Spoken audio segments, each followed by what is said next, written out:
falou ali na tribuna sobre a UBS do Mariana, que foi inaugurada, onde mais de 10 mil atendimentos vão ser feitos aí diariamente, né, vereador? Um bom dia.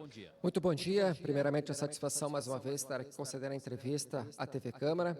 E claro, momento histórico lá para a região do bairro Mariani, onde nessa última segunda-feira, 21 de julho de 2025, marcando história na gestão aí do prefeito Adiló, juntamente com esse vereador Juliano Valim, que tive o privilégio lá em 2023 estar no ato de assinatura de início das obras e agora, nessa segunda-feira, a reinauguração, a população lá reunida e, claro, vai atender aí mais de 10 mil habitantes, né, pessoas que serão atendidas, que irá beneficiar ali no bairro Mariani, além do bairro Riolon, Cidade Nova, parte do desvio Risso, um investimento acima de 2,2 milhões de reais, investimentos do município de Caxias do Sul.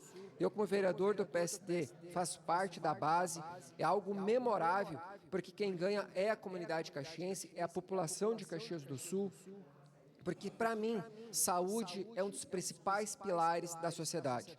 E, além de todas essas melhorias que foram implantadas nessa UBS, é a parte da acessibilidade. Eu, como vereador e presidente da Comissão de Acessibilidade de Caxias do Sul, da Câmara de Vereadores, é algo que me gratifica como membro e poder ver lá que foi instalado um elevador, todos os corrimões, as rampas de acesso, é algo que facilita, porque só a pessoa que tem uma deficiência sabe a importância que é esses implementos que são agregados, atendendo a questão de IPPCI, enfim, todos os setores de segurança. Então, parabéns ao prefeito Adiló, parabéns às lideranças envolvidas, ao Conselho Local e Municipal de Saúde, a esse vereador do qual fez parte dessa conquista, porque quando a gente faz parte da saúde, é algo que é gratificante. E para mim é motivo só de orgulho, do qual fui reeleito vereador de Caxias do Sul com quase 5 mil votos, e ter orgulho de honrar nossa sigla PSD e estar em parceria aí com o Executivo, com o prefeito Adiló.